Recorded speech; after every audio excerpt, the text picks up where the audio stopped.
with Kylie, how do you think about just what that means to build like a purpose brand? And if you're a bigger creator who's maybe watching this or thinking about building a business, like what do you mean by that as far as just trying to build something bigger than themselves? Yeah. So I am a huge disciple of Clay Christensen, the late HBS professor who wrote Innovator's Dilemma and Innovator's Solution, among a bunch of other books.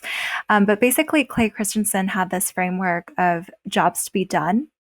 Um, and I'll try to summarize it off the top of my head, and I'm probably going to butcher it, so people should definitely look it up. But basically, he said, when you are developing a successful product, um, or I think it was like if when you look at successful products, they're not ones that like sell themselves aggressively to a customer and take this very like sales first posture of like this is going to help you do fix XYZ problem in your life. The most successful products are the ones that the consumers adopt in order to do a job in their lives that nothing else is like satisfying.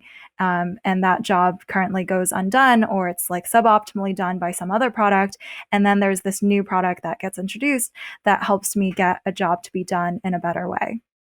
So he had famously done this study about like I think milkshakes and like why people purchase milkshakes for breakfast from this fast food chain, and and like a group of a research team at this like fast food chain was trying to figure out like how to like sell more milkshakes in the morning or something like that.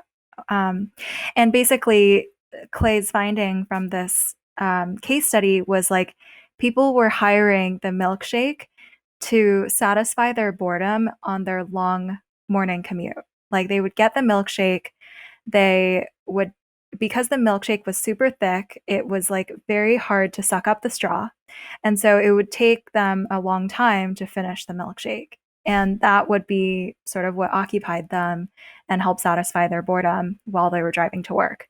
And so customers, as a result, like if you knew that was a job to be done, then you wouldn't do things like make the milkshake better blended or and like easier to suck up through the straw. You wouldn't probably wouldn't introduce like all sorts of bells and whistles, like a smaller size that they could finish faster. Like you would probably introduce other elements into the milkshake to make it a more entertaining experience to drink in the morning. Um, and so that's what I meant by job to be done. Like I felt the job to be done that a lot of influencer brands are going to market with is, well, I think they're not really sure what their job to be done is.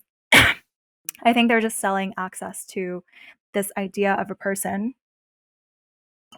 But I think that those brands that don't have a strong job to be done have a limited shelf life. And so you need to appeal to like a deeper need on the consumer side in order to have a brand that had longevity.